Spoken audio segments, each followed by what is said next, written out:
I bet you if you just work on these two things, everything else is going to get significantly easier. Welcome to the Logan Bartlett Show. On this episode, what you are going to hear is a conversation I had with my friend, Zach Weinberg. Now, Zach was featured on episode 54, where he told his story of founding Curie.Bio, as well as founding Flatiron, which sold to Roche for $2 billion. And before that, Invite Media, which sold to Google when Zach was 21 years old. We talk about a bunch of different things on this episode, including the state of the markets today, what we're both seeing in terms of private company valuations, as well as funding. If the complaint is like work-life balance is tough, the standards are hard, people stay late, I'm kind of like, that little 1-star rating is a 5-star rating in my book. As well as Zach's methodology for hiring and interviewing, where we go into the nuances of how to hire the best executives, what types of case studies he likes to perform. Bad people who are good communicators sneak through. The bullshitters are very good at talking about all the things they're gonna do and why they're good at it, and they're just really bad at actually doing those things. As you get more senior, the chances of that person being a bullshitter go up, not down. As well as some of the things that we do over here at Redpoint. As always, an entertaining conversation with Zach, which you'll hear now.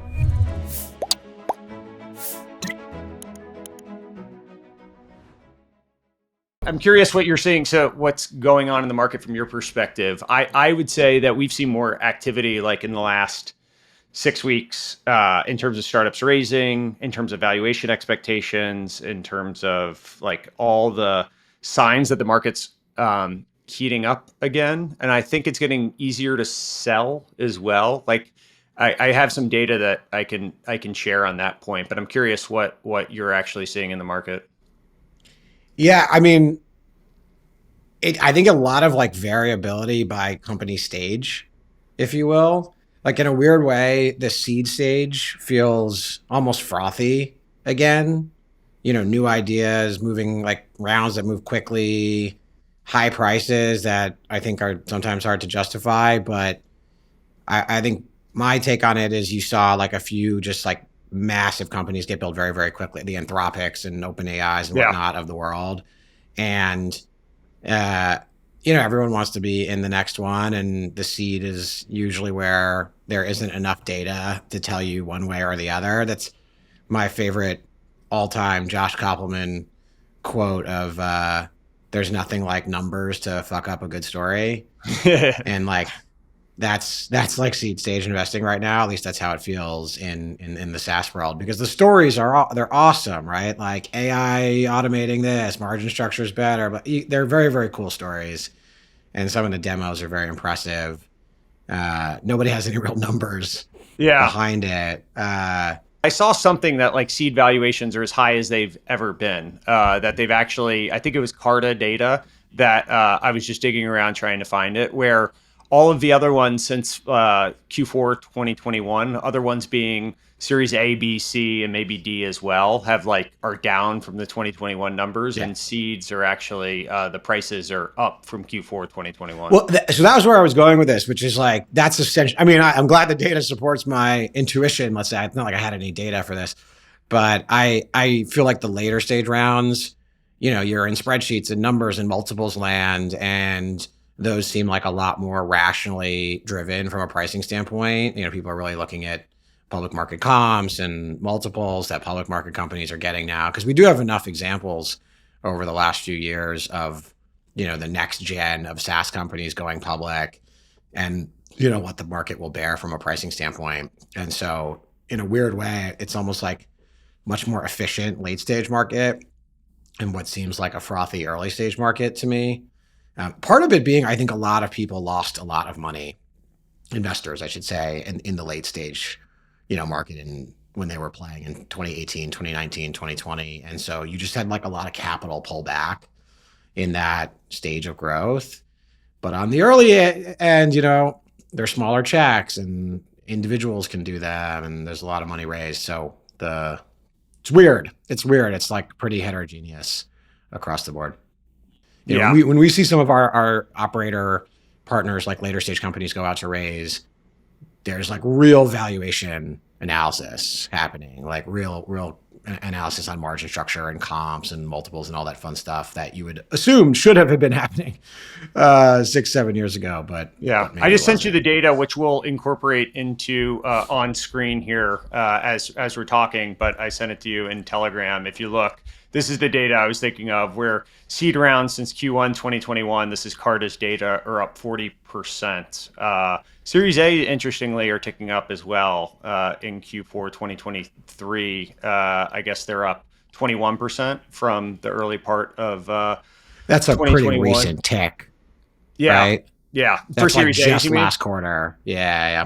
It could be anomalous. If you look at the round sizes, like how much they're down as well. I think one of the interesting things that we have our annual meeting next week, and so I'm doing some presentation on the state of the market here, and let's see if I can actually present. I don't know. I've never done this before live, but here's a chart that we've shared in the past on like software multiples, and this is year to date. If you look at Series B and C software multiples, like they're obviously down significantly since 2021. If you're listening, 2021, the multiple was 105 times ARR for like hot Series B and Series C, which is just wild. And now it's at 42.2 kind of year to date, 2024. So it's down, right? And it's the spread has tightened between the public market multiples and the private market multiples. I think what's most interesting, and you can't have a podcast without talking about this next slide, is like if you unpack that AI versus non-AI, AI companies are getting done at 29 times, which is actually pretty close, non-AI companies, pretty close to historical numbers, right? I think historically it's been 20 to 30. But the AI multiples are the ones that are kind of mucking everything up, and those are getting done at whatever 90 times.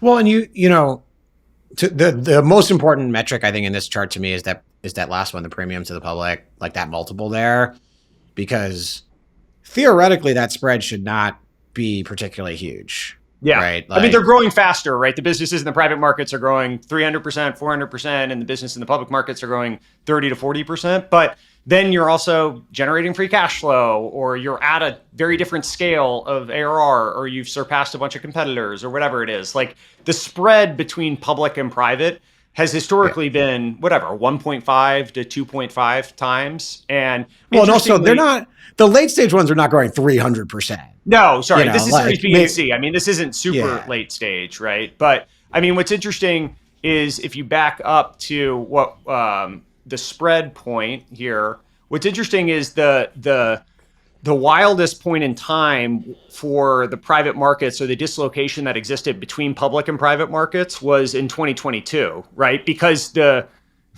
publics came down and the privates stayed up. And so 2021, everyone was drunk, like publics and privates. But 2022 is when publics corrected pretty fast and privates took a long time to come back around. Yeah, they have cash on hand and they're not marked to market. So that little like premium takes time to get whittled down. Have you found the founder reckoning, like the tenor changing? The other thing, I guess, that I would share from a data standpoint is, and I think this is a fascinating chart that we're going to present next week, but is basically the percentage of down rounds as a total round. And this is over time for people listening, but in 2002, 53% of total rounds that got done were down rounds. In 2009, it was 35%. In 2024, year to date, it's still 15%, which is like, feels low. It's up, but it's not 35%. It's certainly not 53%. And one different dynamic here too is a lot of these companies have large institutional, like mega fund insiders who I think have been significantly more willing to extend their runway through like safe notes and whatnot, to where you kind of like delay the pain, if you will, so you don't take the mark. Here it is. Like here's the time between rounds, right? And you can see it going up. I mean, once upon a time, it was every 9 months that a company was raising. And now we're up around 21, 22 months, which is, to your point, I mean, part of these were it's like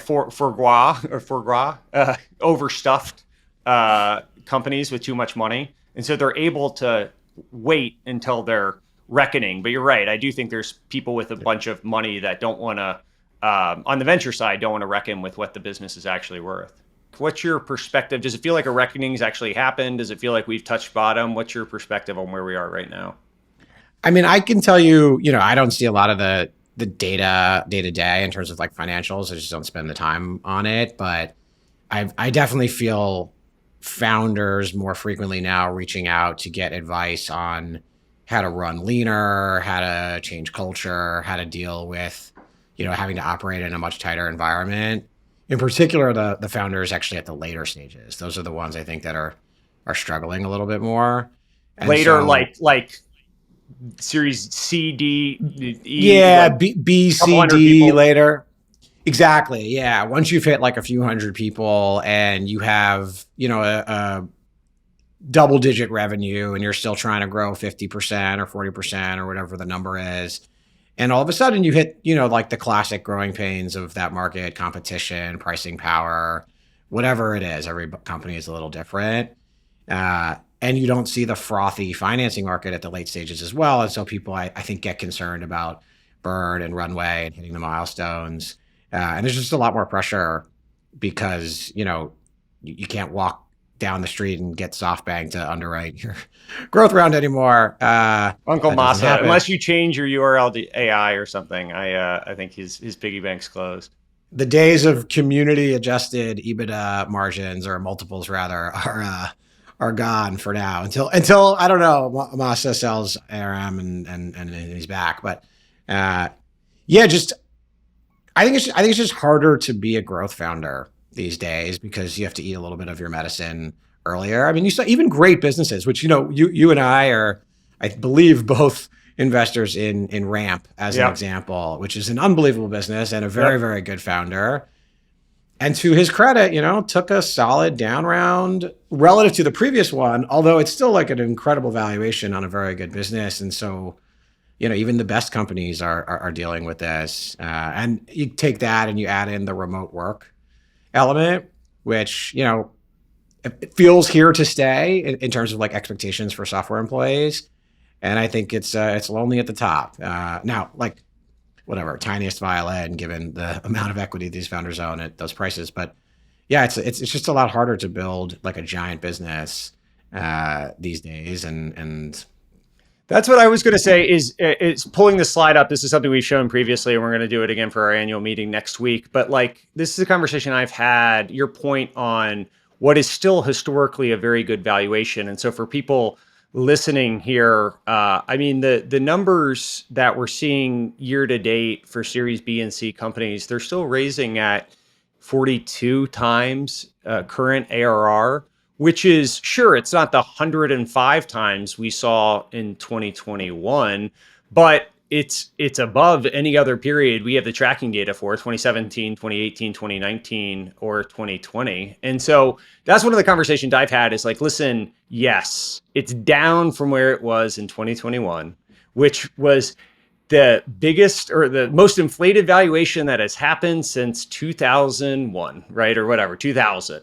It's down from that for sure. But like in the history of venture funding, it's still like one of the best times to go out and fundraise. And that reckoning or reconciliation for founders that might need to take a down round or might need to reset options with their employees or whatever, like it's still a really good environment to be out fundraising. And I've seen it pick up in the last 6 weeks. I've seen more activity than, I don't know, maybe the prior 6 months of 2023, like the back half of the year. It's just a lot of companies are going out and fundraising.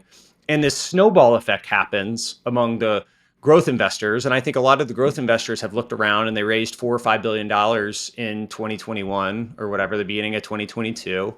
And they're staring at that money and like they're realizing they need to put it somewhere. They're not going to give it back to their LPs. Well, and you got to get to the next funds, you get the next management fee. Yeah, exactly.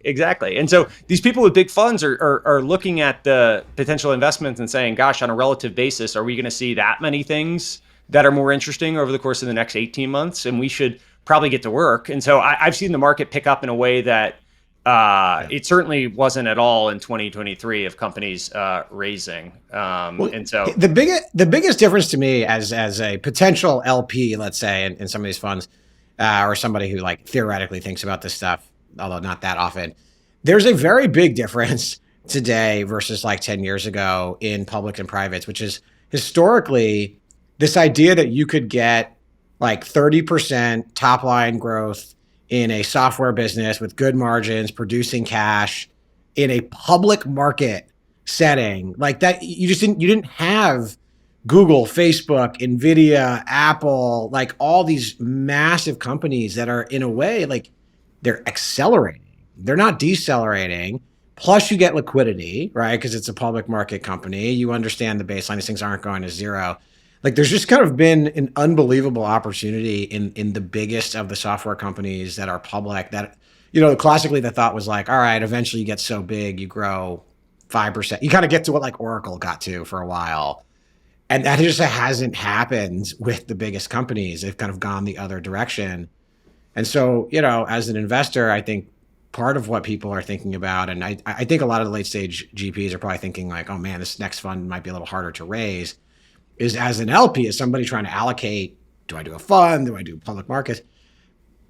Tech public markets are pretty nice. They're pretty appealing. Like, why do I need some venture fund to go and, pay 3x the multiple for an illiquid asset when I can just like own the NASDAQ?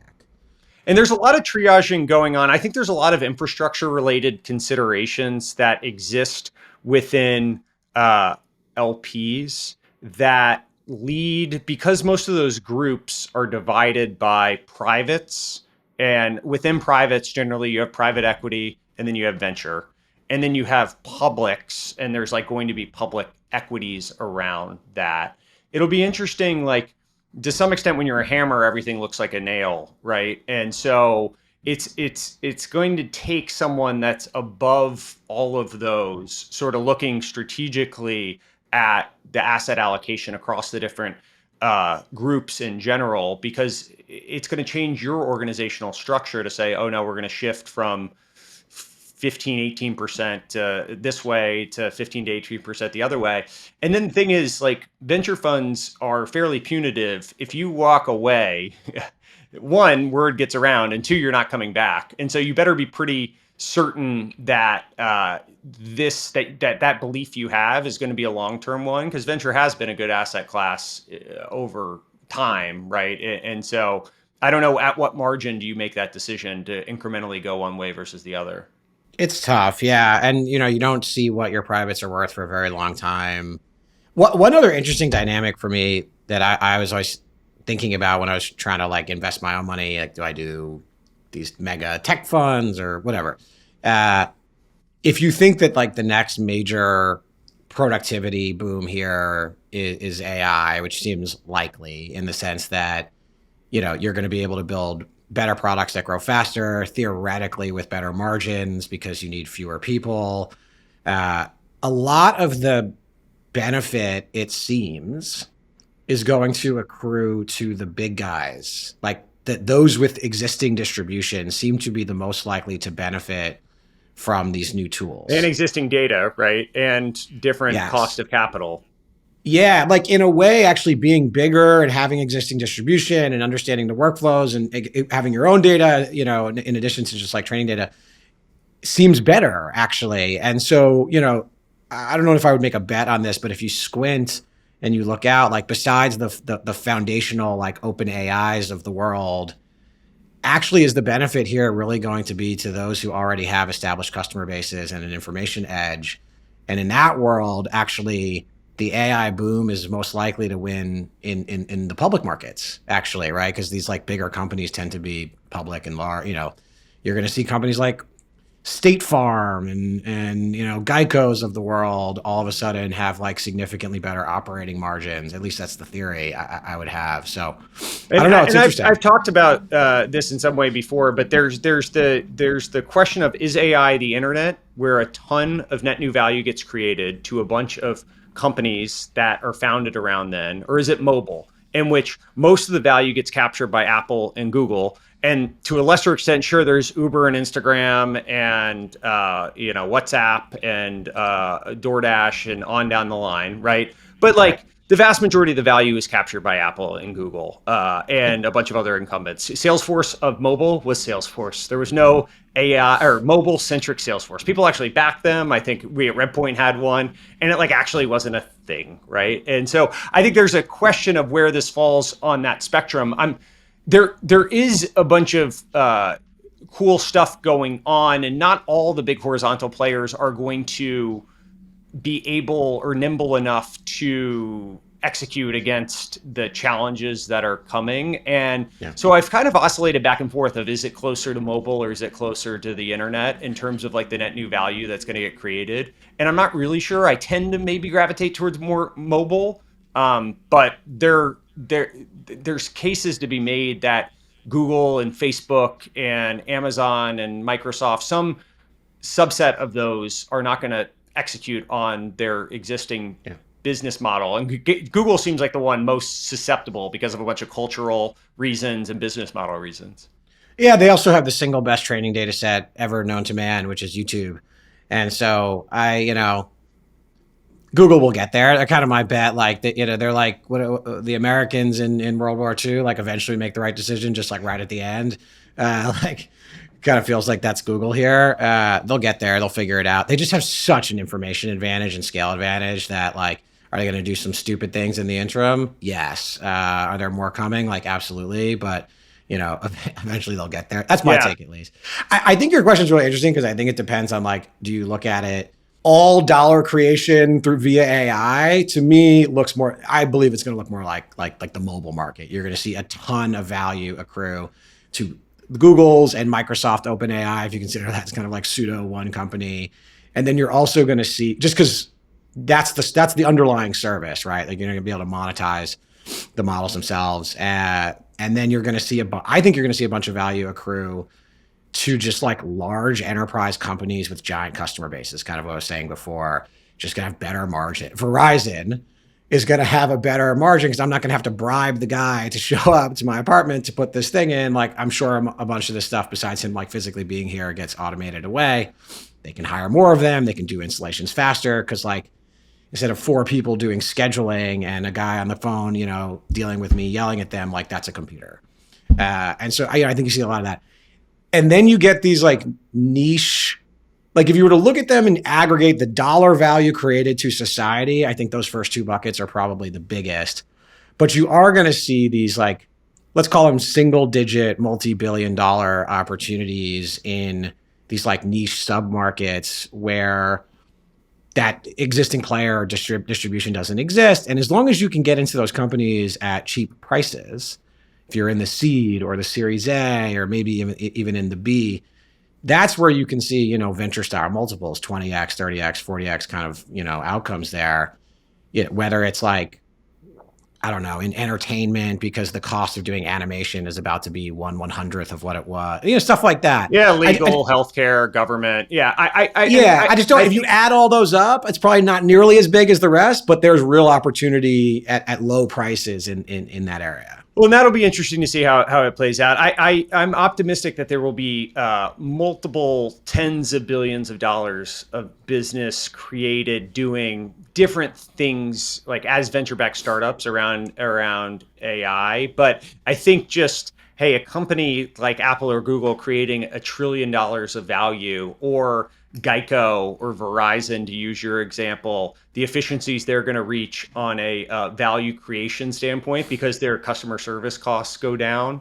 I have to think that that's going to be the majority. Like the throughput to the output, I think, is going to outpace the venture back dollars. I think this idea that ultimately the winners in AI are really like those who can apply the technology to a giant customer base, and then those who have the actual, like almost like the cloud computing infrastructure, but just in this area.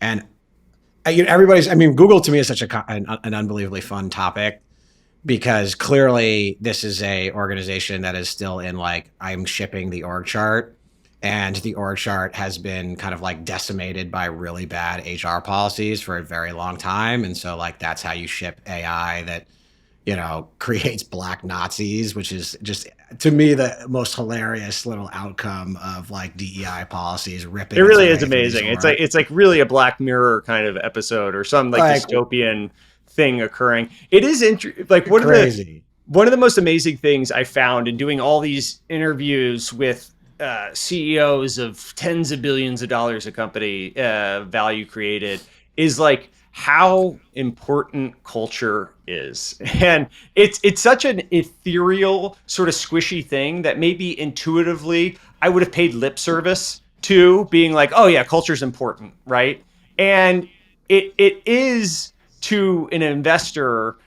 When you're looking at the private markets, it's really hard to assess a company's culture in a meaningful way. And instead, as a heuristic, we sort of look at the founding team and assume that they're going to build some derivative culture that's thoughtful and, considerate of values and all that. But like in talking to people, especially multi-time founders that have had success and then had it again, and you listen to them and you're like, what would you do differently? And they're like, we should have been more prescriptive about what values we keep and what we don't stand for, and taking the medicine and managing the people out when we see something, say something, when there's smoke, there's fire or something. And it's interesting now looking at it at a major scale with you contrast Google to Microsoft, and just how Satya has been able to empower a lot of the culture within Microsoft so it doesn't move in a major bureaucratic way, versus Google almost feels calcified by their culture, at least today. I mean, maybe two thoughts. One, like, if I were actually trying to assess the culture of a startup, I think the thing you want to do is you talk to the founders, you hear how they articulate it, then you talk to the senior executive team and you hear how they articulate it, and then you go like 3 layers down and you find the team leads and the managers and you talk to a few of them and you see if there's consistency between the 3, right? Like, do you have low performers on your team? Are you incentivized to push them out? And, where there's misalignment. Or you just go to Glassdoor and see how bad the shit talking is, as like the simpler version of that. Glassdoor is like every founder's like third rail, because it's totally the most biased cohort in the world. But it's biased for every founder, right? And so all I've done in looking at it is calibrating. It's a directional thing, and you have to look at it not at any for specific company, but having seen it and watched it over the course of the last whenever it came prominent 6 years ago or something, 8 years ago, I've been able to sort of calibrate the differences in businesses. And it doesn't necessarily mean shitty Glassdoor reviews, bad business, right? It's like all these things you need to take with a grain of salt, but it's at a macro level interesting. It depends what they're complaining about. Yes. Like if the complaint is management is unclear in its strategy, they don't communicate well, we're not working on the most important things, yeah, that's bad, because good people are going to say this. If the complaint is like work-life balance is tough, the standards are hard, people stay late, I'm kind of like, that little 1-star rating is a 5-star rating in my book. You just gotta read. You have to like read. You have to parse it through. There's probably some AI to be built, just scraping Glassdoor and taking negative reviews and being like, actually, that's positive. The CEO, this seems great, demands high expectations and manages out low performers. Right? That is like, that's actually a good thing here. They hired a bunch of people, and 60 days later, at least 20% of them were gone. I'm like, well, this seems like a CEO that's on top of their shit. The thing I would say about culture is like, I agree with you to a point, especially early on. And Google had, early phenomenal technical culture, and then eventually the business model ultimately wins. But even at Google, like, it's going to be really fun to make fun of them for at least the next few years. And we'll see if Sundar makes it out of this, because he's kind of always been a peacetime leader, and this is about to be a wartime environment. They just have such a scale and data and distribution advantage in a market that fundamentally the way you win is scale of data and distribution. They're like, the things they have are the things that seem to likely drive like big outcomes. They're going to be afforded the opportunity to be wrong for a long, long time on all very long. I mean, look at Microsoft. I mean, Microsoft was like fundamentally wrong about a bunch of things. Like they spent 20 years. Yeah, I was going to say 15, but yeah, they spent a long time being wrong. Basically, the totality of Ballmer's run, I think they were wrong on a bunch of different things, and still had the advantage. Yeah, because every business of like any scale is a Microsoft customer in some way. And when you have that distribution, you can use it over and over and over again, even if you make a few mistakes like they did. And Google has like a similar setup, right? Distribution of whether it's YouTube or Android or Gmail, obviously search is the core, but even beyond this, like, every consumer kind of touches them at some point, and eventually that scale is going to matter. In terms of resetting expectations, like let's say you overraised at some point in time, or you're going, if you're a startup executive, going from this peacetime, tranquil environment, and a lot of people just haven't had to reckon necessarily. Sure, they've cut hiring a little bit, but or maybe they did some like some lowest performer managing out, but they haven't fully reckoned because they had the cash balance to avoid doing the full cultural reset. And I think a lot of employees, I don't know what you see, but probably the average age of a startup employee and the companies I back is like 28, right? And so they were like entering the workforce in 2017, 18, 19. And sure, they had COVID. Boom times. Yeah, COVID was weird, right? For sure. But it's going to be interesting to watch these CEOs, the ones that have kicked the can. And I think a lot of them have kicked the can on reckoning with what the other side looks like, resetting the culture. So I guess how would you go about, if you're in that situation or you recognize that your culture needs to be reset, how would you actually go about doing it? Well, I'll tell you exactly what I do. Now, these are not my, like, I don't run this business that Sure. I'm going to help and fix, but I do this a lot with founders. We do it through Operator, which is my little family office group. And I've done it, even before that, just kind of for friends and whatnot. I really think like before you get to culture, before you get to all the, values and all these other things that eventually you want to get to, I actually think there's like two fundamental drivers of this that you have to get to first. One is like quality of the people that you have. Like, do you fundamentally actually have good people? Which to me is a product of how you interview. And then two, do you have a culture of accountability? Because if you have like you just have good people around and you have this idea of like internal accountability, meaning like this person knows that their neck is on the line and it's like one name in the box, not 5 names in the box. The culture actually can like it has this like natural ability to fix itself because smart people are held accountable. And what happens when you hold smart people accountable is they do good things. Like that's kind of my fundamental thesis of management is like 90% of it is getting smart people and holding them accountable. And the rest of it is like lip service, and it matters, but not as much as those first two things. How do you actually ask that question of, I mean, those are, I agree. I think those are interesting things, but like what, if you're thinking that, and generally you're not at 100 or 0, yes, I have those two things, or no, I don't, right? But how do you think about actually assessing it? So the accountability one is really easy. And I do this with founders often, which is, you can do it. You don't need, first of all, it doesn't have to be me. And like literally anybody can do this. You go to sit down in a room and you say, for the next 12 months, what are your top 5 priorities in this business? And most people will have those. You say, okay, cool. For each one of these priorities, what are the 3 most important projects that have to happen?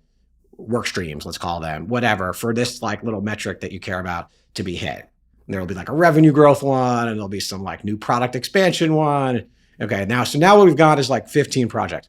And I go, cool. For each one of those projects, who gets fired if it doesn't go well? And right there, the answer to that question, you can almost see it a lot of times in the founder's eyes, because part of what they have to do is they have to think. And they're like, well, like it's actually these 2 people. And like when they start to put 2 people in a box, and you're like, that's it right there. There's no accountability, because the 15 most important things at your company should have one name against them. It can be the same name for a few things.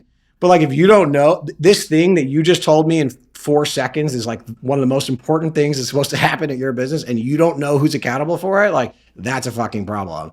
And I think if you just board members don't do this, but they should, of like, where are the names? Like, you tell me all these priorities, like who is the human being who I'm going to go yell at or, ask hard questions of, whatever you want to call it, if it's not going well. I think if you could just do that little like exercise over and over again, and by the way, you don't have to do it at the company level exclusively. You can take that same little process and go to the head of engineering and say, okay, for you, head of engineering, like what are your top 5 priorities, and what are the 10 key projects on your team that matter? And then like, who is accountable for it? The second piece of that is then you go ask that person, do they know? Because sometimes what you'll get is the CEO will be like, oh, Jane over here is accountable. And then you ask Jane, you're like, Jane, did you know you're accountable for like this thing over here? And she's going to say, well, I thought it was, you're just looking for the delta between like what the management thinks and like what the actual people think. And I swear that entire process, 2 hours at most of it is finding time on Jane's calendar to figure out if she knows that she's responsible for this thing. Like, it's not that hard, but like nobody does it. Usually that's how I just try and diagnose this stuff. And the beauty is you can do that in like almost any company type, software, e-com, could be an accounting firm for all I care. Like just, who's accountable for that client. That's how we do it on the culture of accountability. And you're going to find problems, but hopefully not too many. On the other side of it, usually what I look for, it's hard to evaluate existing talent because like, I don't know if you're good at this or bad at this. I don't have like the objectivity. You mean from the outside in, it's hard for you to evaluate. Yeah. Like how do I know if your head of marketing is good? Like maybe not. What I look for is the interview you ran. So I'm like, all right, I know you hired this person to run marketing. Plus you have like these 5 job specs that are open, usually more than that. Show me the job spec. You pull the job spec. Okay. In this job spec, are there clear responsibilities that are laid out? Are there clear skills mapped to those responsibilities, right? You need to do these 3 things. Therefore, you need to be good at these 5. And then is there a set of case interview questions, like shit I'm going to test you on tied to those skills? Because most people don't do like really difficult case interviewing. Now, people are learning this over time, which is really great. But like, all right, if you're a marketing person, if one of the things that they need to be really good at is like tailoring the marketing message by customer segment, because like they're in charge of not just global marketing, but product marketing. Cool. Did you test their ability to do product marketing in the interview? Show me the case question where you ask them for 4 hours to go do a bunch of work to like test that skill. And most people don't have all of that lined up. And so then what happens, and especially at the senior level, is that bad people who are good communicators sneak through. The bullshitters, all right? Because the bullshitters are very good at talking about all the things they're going to do and why they're good at it and and they're just really bad at actually doing those things.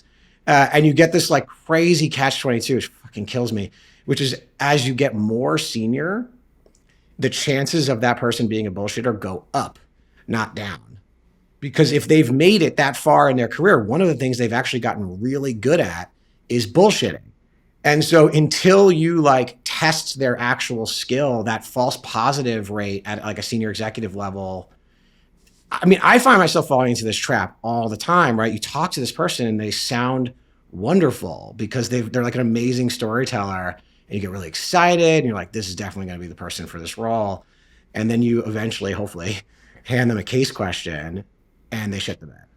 Well, and that's where the skip level, even within your own organization, the people that are good bullshitters are generally very good at managing up as well. And the people underneath them are the ones that will know that they're full of shit. And it's hard to get those people to say that their boss is full of shit, but you can tease it out, right? And you could tell what they're not saying. And on the hiring process thing, one of the things I find interesting or helpful is you really need someone that's not incented to get the hire through in a very meaningful way, to look at the candidates as they come in and the body and the totality of the interview process and be able to veto them. Because we didn't let at Flatiron for a very long time, we did not let our hiring managers independently hire somebody because we wanted a third-party review of the interview and the case that they did. You have to be, because that person, and it's human bias, and I'm victim of it, and I'm sure you are. Like you've been looking at all the candidates, and you've calibrated against all these people you've met, and you've kind of concluded, hey, maybe this is the universe that's out there of people and what's good, and we need this role. And so let's just take a chance on the 60% that this works out and the 40% it doesn't. that feels a worthwhile calibration. And someone that's removed from it can have the ability, and generally it's good if it's a founder from the outside in, like a co-founder that can kind of put a bullet in that process. But they're the ones that can be objective and say, no, we're not going forward with this. We have to keep banging our head against the wall. And it's so hard to look the person in the eye who has got the person to the finish line and they're ready. But at the end of the day, they know. Like you look at them and you give them, and they will make their pleas for it, but they know that it's not the caliber of person that you really want to bring into the organization, because all those things spread, right? And lowering the bar there will allow it to spread throughout. Yeah, the bad false positive hire is like one of the worst things possible for any company. My hope is like if you have a culture of accountability, it eventually weeds the bad people out.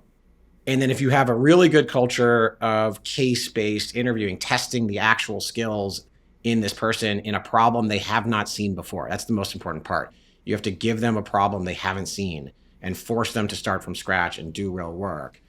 Eventually, if you just do those two things, you kind of end up in a pretty good spot because you're getting better people in, and then you're holding accountable the better people. And so all of a sudden, like a lot of the riffraff slowly will like work its way out. It's not a perfect system, but it's pretty good.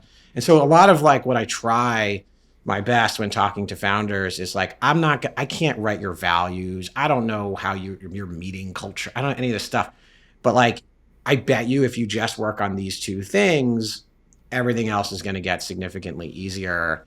And honestly, that's what I find myself spending time with founders on is mostly like those two little tricks. Hey guys, this is Rashad. I work with Logan on the show, and I wanted to take a quick break to tell you about Redpoint's other podcast, Unsupervised Learning. Unsupervised Learning is our AI podcast where we interview guests from companies like Perplexity, OpenAI, Adobe, and many others about the topical things that are happening in the very, very rapidly developing landscape of AI. So if you're interested in going deeper, check out the link in this description for our YouTube channel, but also wherever you get your podcasts. So back to the show. You've gotten yelled at on Twitter before for espousing the case interview, and that you're really just trying to get free labor from people or whatever, that they want jobs and you're making them do work. But one of the questions I actually have outside of exploitative labor tactics to get information and your ability to do that. Well, can I just say one thing about that one is like, okay, if they're really good at what they do and then we get their work, then we hire them. Why do I want the bad person's free work? I don't want their shitty case study. Oh, totally. That didn't do a good job, you know? Like, and generally the case actually isn't overly, I mean, it can be constructive to the business, but like, you know, it also could be a post or like a, you know, something that you looked at. We do case interviews and they're generally something that we like looked at 9 months ago. And it's not like we're, you know, going to go back and relitigate if we could have done the deal or not. Yeah. And also, by the way, like if you want to get paid to interview, don't take the interview. Yeah. Just don't do it. Yeah, there's actually a decent solve for this. If you don't want the job, you actually don't have to do the case. It's called freedom of thought. And yes. I'm not forcing you to interview here. Like anyway, one of the things that one bothers me. One of the things that it indexes towards to some extent is in how you calibrate the people that have had the experience versus the people that are maybe high upside, and looking at the person that maybe is in a slightly adjacent industry or job or responsibility, but they're super high upside because like you're grading on a curve for them versus the person that's been there, done that, going to plug in, and maybe they're more capped in their competency in some ways, but their case might look better because they've actually done the literal job before. How do you think about those two and how you grade on that scale or that curve? I think a lot comes down to proper case design, which is not a sexy problem to work on, and it's really annoying and tedious to do it. But you have to think really deeply about, for this job, and not just like by function, but by level, right? Is it a VP job or a director job or an entry-level job? Is this case actually testing the thing I care the most about? Because there are some jobs where, you know, experience is important, but really what I want is like intelligence, work ethic, attention to detail. And I'm willing to take a risk on like a semi-inexperienced person who's just like really fucking smart And so, those okay, are the make high sure, upside. Generally, those are the needle moving things in a business, right? You don't want to do that with a GC. yeah, I mean, I'll give you an example of this actually from my own experience. But when we were hiring product managers at Flatiron, and I ran the product team on a day-to-day basis. One of the biggest challenges in like product management in healthcare in our little weird world is the number of people who had any material experience doing this was like 4. And so there's no pool And they were all of 90 people. years old or whatever, just because the industry was stodgy. And so you had to take chances on people outside. Like, it was the first tech healthcare company that was trying to be innovative, certainly in New York, right? I have to imagine. Well, yeah, could you imagine going to a recruiter and be like, okay, I need software product managers with experience in enterprise oncology. And they're like, there's no one, there's not. And so, we knew that going in. So we had to think through like, all right, well, I'm not going to get the perfect person here. So like, what do I actually care about? Do I care about their software skills? Do I care about their like feature design skills? Like, or do I care about their like strategy chops? And we actually ended up where like for me at least, what I really cared about was their ability to do strategy and to be customer facing. And I didn't care as much about their technical skills because I felt like our engineering team was really, really good and that they would be able to bridge the gap. And so a lot of our interviews were about like, can you think through the strategy of the product? And we designed the cases that way. And, interestingly enough, like the guy who ended up being our head of product, kind of like my number 2 in the pharma business, had 0 product management experience before we hired him. But he was just exceptionally bright and he had worked at Bain before this and had done, real consulting style thinking. And I know everybody loves Bain or whatever, but they teach you, I think, to think critically.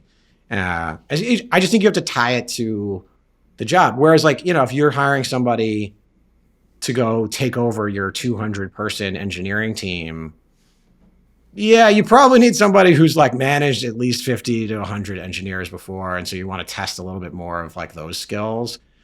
And we just spent a lot of time, and I do this now at Curie.Bio, and honestly, really my co-founder does this. I kind of say this is important, but he's really the one that does it, of just like really thinking through the cases. And we spend a lot of time like debating, like, is this case going to give us the answer we want to see, or is it like only semi-predictive? And we tweak the cases quite a bit. So you customize a case for like each role you need to hire for in some way, like trying to solve for this specific problem. It's pretty tedious to do it, but yeah, we effectively have like one case per job. And sometimes these 2 jobs are very similar, so we use the same case for both of them. But I'll give you an example at Curie. I have other examples that are not biotech. But so much of what we look for in much of our like scientific hiring is the ability to look at like a semi-formed therapeutic idea and really think about like, is this interesting? Could it be, could it eventually be a drug that matters? And how can I actually take this idea and make it better? Because so much of like what people that are really good in drug discovery are actually really good at is taking these kernels of really interesting insights and we call it elevating them, but kind of like making them better. And I was like, oh, this is really interesting, but what if you pointed it over here and tweaked these 3 things? And that's a very, very complicated skill because you have to be, deeply scientific in nature and biology and in chemistry and in thinking all the way through to the product. So it's not easy. And a lot of people can talk about it, but doing it it's hard.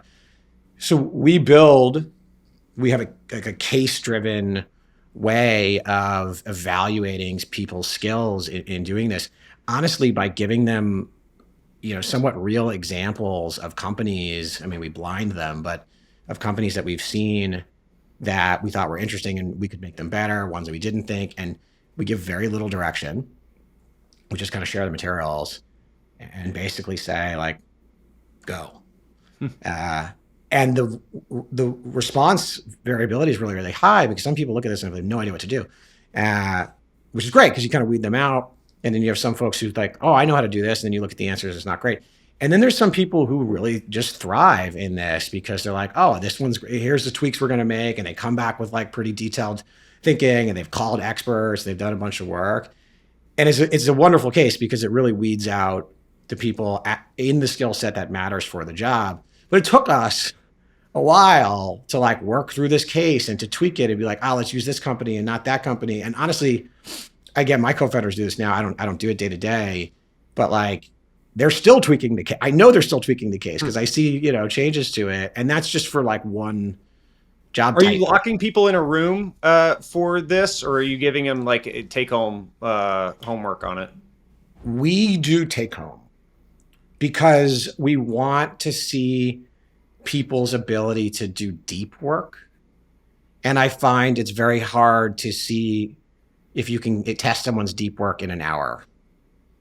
So our cases are hard and they take time, and like for the free labor folks, basically.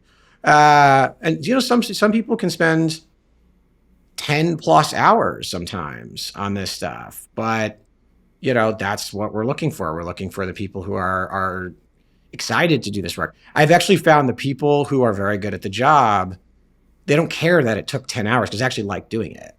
And they get it's helpful. It actually weeds out the people who don't want to do this job. But yeah, it's mostly a take home. And then we do a take home and then we do a in-person review. Yeah, articulation of it. I always worry a little bit about the take home, especially on our side when we're doing like deal specific things, because there's answers you can go get from people in the industry on. Obviously, we try not to have our perspective informed by the outcome in some way. And so we pick a business generally that's at a near enough time that we thought about it that there isn't a clear answer.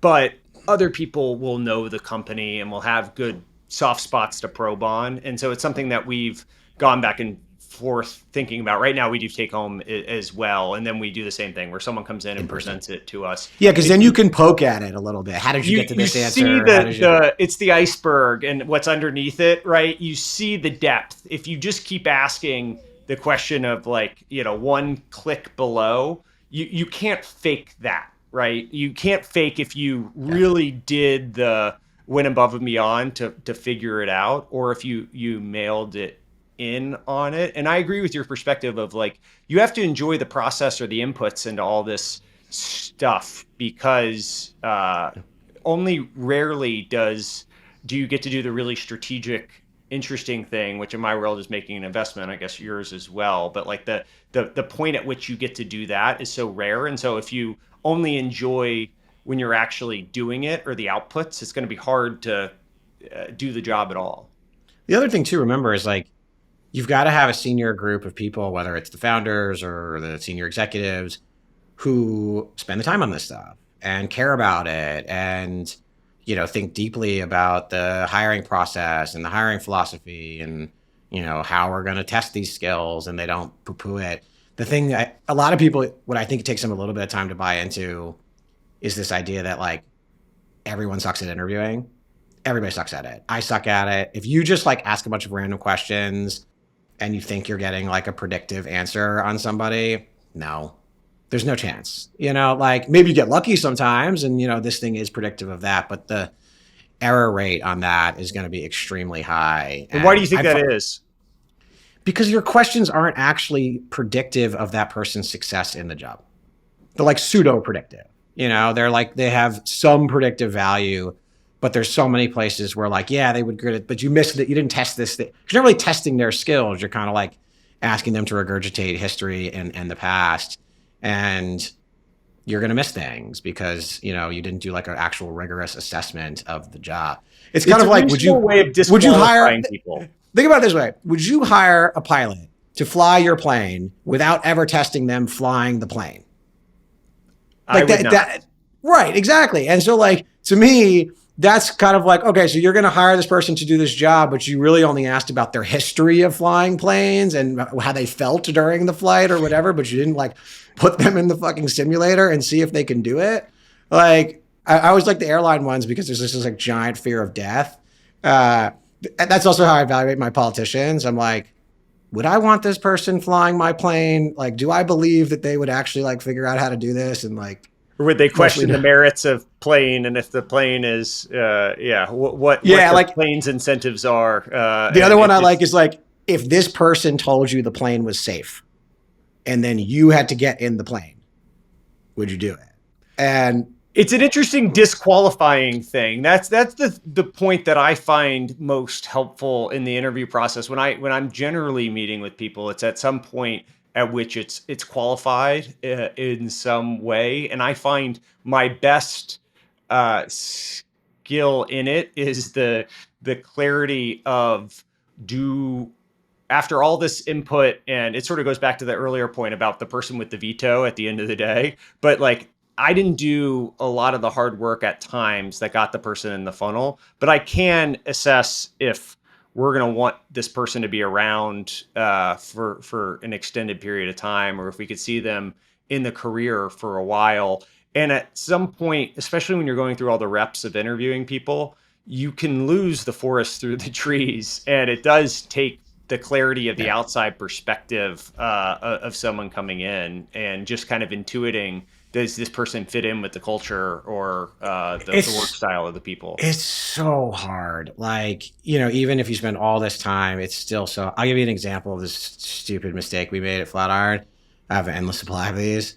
But like, I don't want to throw the guy under the bus, but like, we were hiring for a senior finance role, let's call it. And not our CFO who got us through the acquisition. Jason's awesome. This is before his time.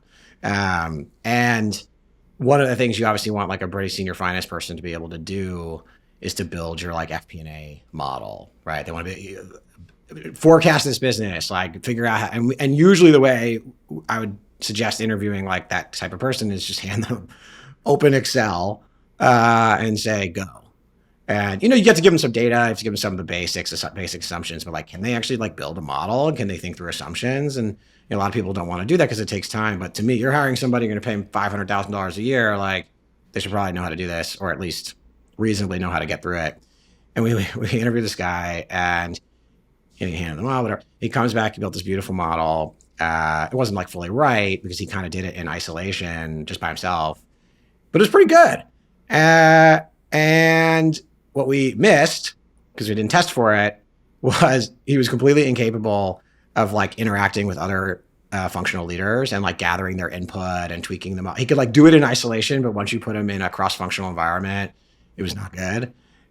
Just like couldn't, weird human stuff, I guess. But we didn't test that. And so, because we told him to do the model in isolation. And so like, that's kind of like why this is so hard, because even though I thought we had really thought about this case question, I thought it was hard and it's not easy to do a model, especially in our old business, not an easy business, but we missed that other piece of like that cross-functional interaction. And that's what blew him up. And we had to get rid of him. And, it was like a huge hoopla. It was a massive tax on our time. Even after you do all of this, you can still fuck it up at the end. Yeah. Well, and there's a number of these cross-functional roles that it requires perspective on a bunch of different functional areas of the business. And I think about product or product marketing or, a bunch of these different areas that end up looking into sales and marketing and engineering and have a bunch of different considerations. And then the CEO cares about them as well, because it's the positioning of the company externally or whatever it is.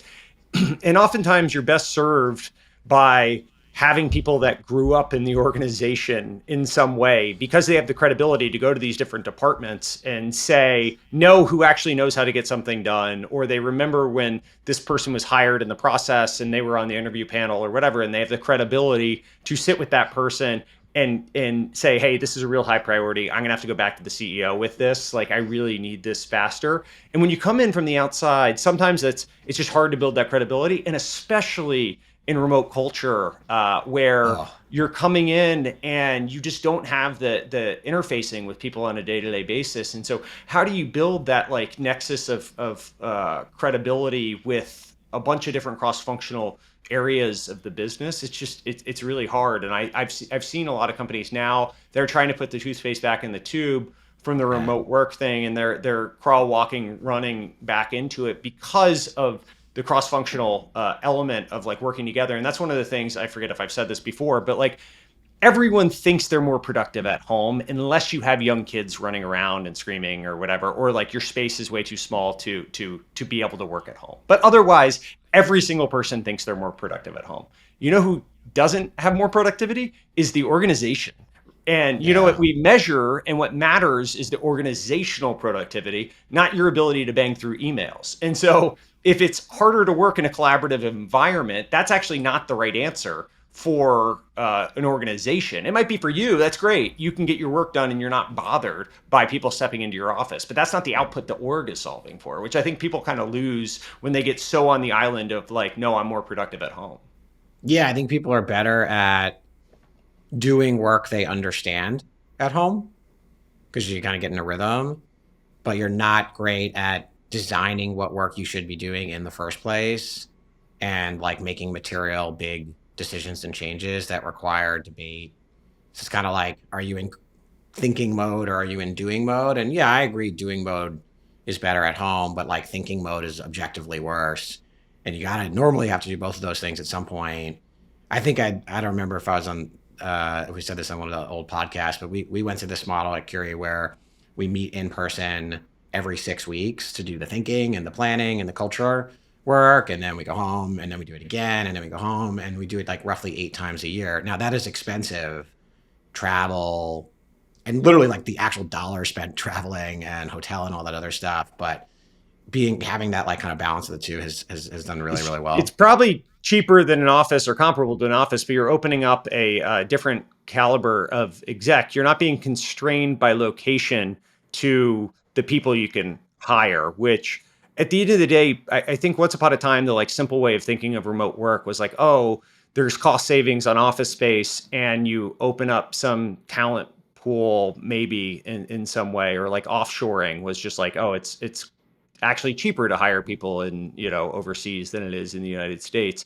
But leaning into the to the caliber of people that you can actually get within the org and not being constrained by location is obviously the big unlock. The people unwilling to acknowledge that there were trade-offs, and I think we saw a lot of these over the course of the last couple of years, there just are. Like every single decision you make has two sides of a coin, and there's trade-offs associated with this. And clearly expense or the willingness to lean into travel on your side is like a trade-off that you guys are willing to make with all of it. And there's probably some tooling you do or some process-related stuff that you do that are just like a trade-off for the benefit, which is fine. It doesn't mean remote work is bad. It actually means it's probably a good thing. You've just come up with a construct by which to make it work. I mean, you made one point, which I totally agree with, which is like, man, it is hard in this environment to be an outside hired, let's call it VP, SVP, with tens or hundreds of people that you've never met before, doing things you haven't seen before, to be effective and to like get that to work when everybody's working from home. And like, there isn't that cohesive walk around, like, just coming in from the outside, I got to think the time it takes for someone to be effective is way longer. The hit rates are lower. It's part of why interviewing and having like a really good bench of whatever director, VP level people in terms of skill is so valuable because you can work them up, and to your point, you can promote from within. But, like hiring in the new CTO after you've made 200 engineering hires, like, holy shit, I don't know. That is not a job I would like to take. That sounds horrible. It's a risky organ rejection thing too. And it's just like, it's so devastating to the business having to unwind. Back to your example of the illustrative finance person that went and did that from Flatiron. Like there's so many downstream implications with it. And it's one reason that I always go back to references and just getting to people that don't have incentives to say anything but the honest answer to you, and really listening to what they say. Because no one, sure, maybe you happen to have the serendipitous connection to someone that they worked with a person and they have great information around it, but like the truth often can be somewhat muddled, or people's just bias isn't to say bad things about a former coworker. So really drilling into the specifics of like,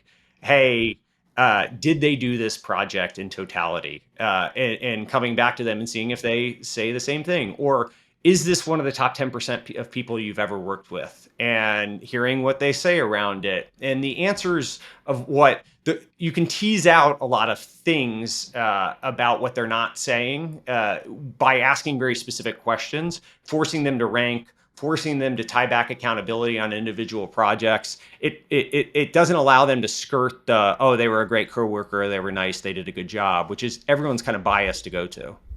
I think references are critical. And we have like a reference guide. You have to kind of like ask this, then try and guide people through it. I think maybe one positive, one negative I think you can get like weird interpersonal shit you can like find in a reference. Cause if that person is that a positive or a negative? That's a positive of the reference. Like you can find it. And it's probably pretty reliable and consistent when people are like, I don't know, they can't control their temper or they don't work well in groups or they're like sweat under pressure and they lash out. All those kind of like weird interpersonal tics, which tend to hold a lot of like very smart people back because no one wants to work with them. I do think you can find those in references. I am more skeptical that you can find skill quality, like how good are they actually at this at this thing in a reference. Because there's one little thing that always bugged me about them, which is why do I think that the person I'm calling to do this reference is good at their job? And like, why don't, I'm going to call, Joe over here about Mike, but like, what if Joe sucks? And then his quality bar isn't that high. So he's saying this is the best person he's ever worked with. And that might actually be true because he's worked with a lot of really bad people, And so like, is that a bar for me? And I remain skeptical of like most people's bar.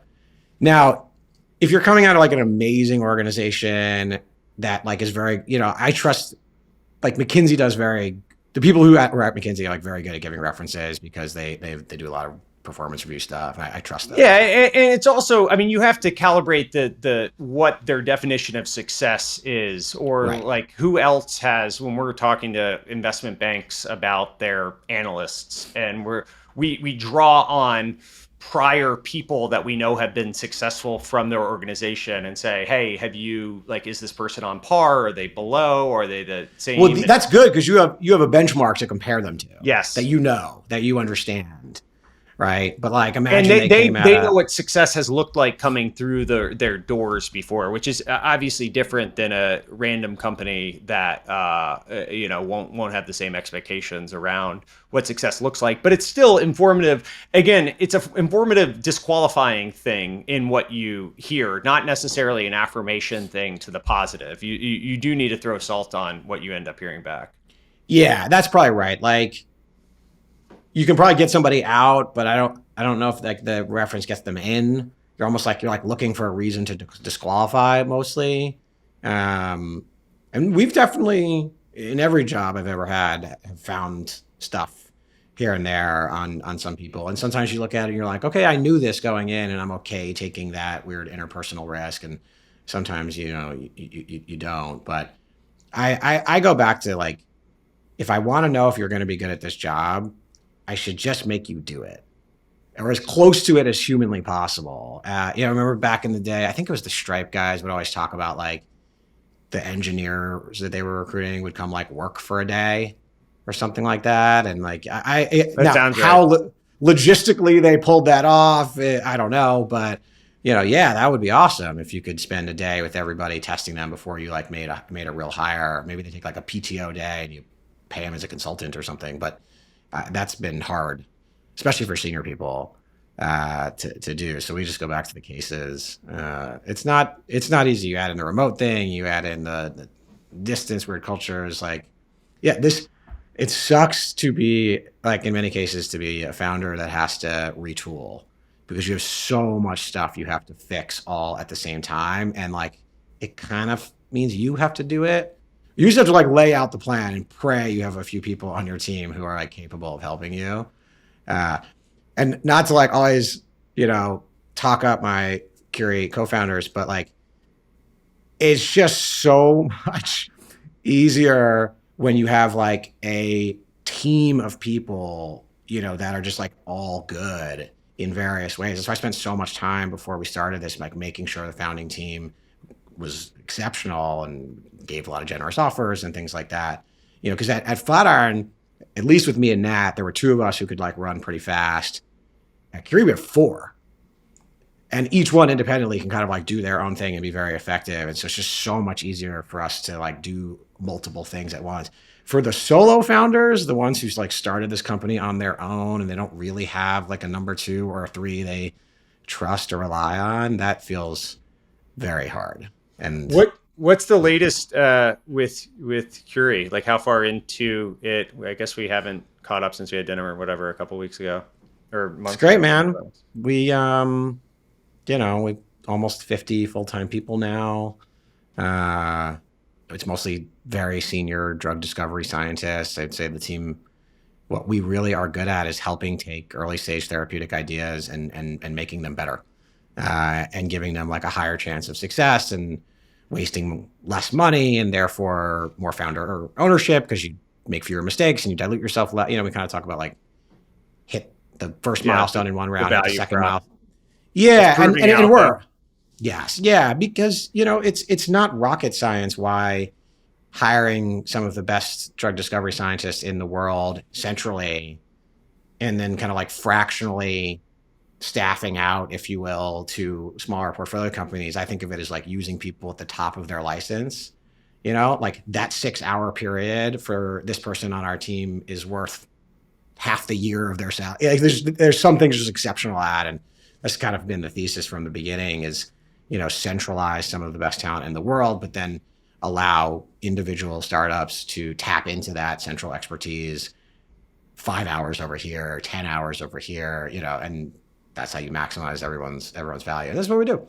Well, I assume there aren't too many biotech or biology executives or academics that are thinking about starting companies. But if there's, I know there's always a fundraising event on the horizon. So I guess if institutional limited partners want to reach out to me and I can pass along to you, I'm sure that's the biggest request or consideration. I think we're basically there, which is good for this new fund we'll announce soon. We're at the finish line. We have half the first fund deployed, about like roughly call it 15 portfolio companies, 50 people now. It's fun. It's fun to watch like the thesis actually play out. It always made sense. It's a interesting. I mean, YC for biotech or whatever is my always little simple pitch of it. I think there's a lot of things you can do uniquely that is different than Y Combinator. Yeah, so. And I like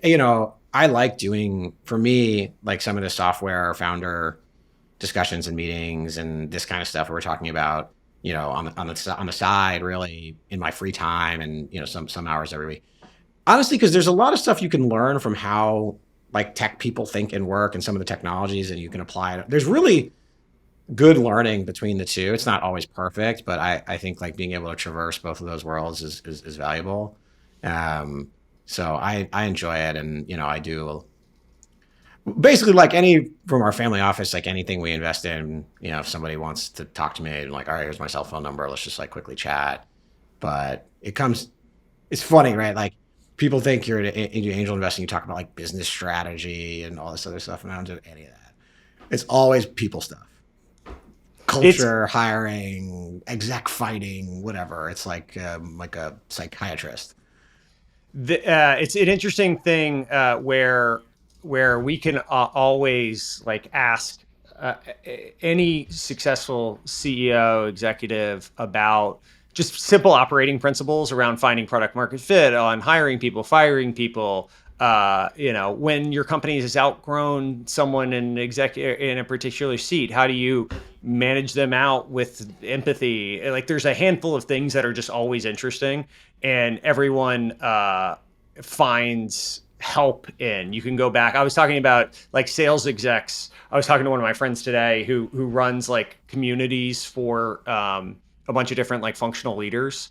And he said his best attended thing always is like quota comp planning for sales executives. And it's just like, he's like, it's evergreen. Everyone wants to hear it within sales. It's like one of these things that we could talk to at nauseum about, and people won't get enough of it. And I think, I mean, it always gets, these fundamental things get to, like, in a weird way, if you zoom out, just human nature and how we interact with one another. And there's so many lessons to be learned from like economic incentives on how salespeople act, or organizational considerations and cross-functional interactions. Like, so many of these things are just like trying to figure out the weirdness that is humans, or how they operate. And I think people are just perpetually fascinated by like all the different org designs or considerations or HR things that, you know, a bunch of self-interested people will create or need to deal with. This is why all the big company CEOs, and I do not envy their job, and have like tens of thousands of employees, like so excited about AI and whatever, because they're like, I can get rid of people. Like, I don't have to deal with these humans. I can use fewer humans. I thought you were going to say they were distracted from HR and selling, which is the hiring and selling. No matter how high up you get in any organization, that ends up being your job at the end of the day. Are those two things. So I thought you were going to say AI gives them a mental distraction to go focus on. But yes, getting rid of people, I guess it does that as well. Yeah, it's just cognitive overload, and it's not. Everyone's always angry at you. You know, it doesn't matter what you did. Someone's got a problem, and that's why the job is hard. That's why they get paid. But yeah, I mean, with a few exceptions, I think I don't think I've ever met a like growth stage founder who's like, yeah, I wake up in the morning, I'm like super pumped to work on all these human problems. There's a lot. My day, it's a great day. I've got a lot of one-on-ones over the course of the next 12 hours, and it's going to be awesome. I'm really excited about that. Yeah, and then when I get back to my laptop, something will have broken and the customer's angry. And that's right. Oh, by the way, these two executives are fighting and they don't get along anymore, but they're both important. All the fun stuff of running a startup. Well, Zach, thanks for doing this. Fun to catch up. Appreciate it. Anytime. All right. Thank you for making it all the way through this episode with Zach Weinberg. Really appreciate you listening to the show. If you enjoyed our conversation, please share with anyone else that you think might find it beneficial. We look forward to seeing you next week when we're back to our regularly scheduled programming with a wonderful CEO of a super exciting company.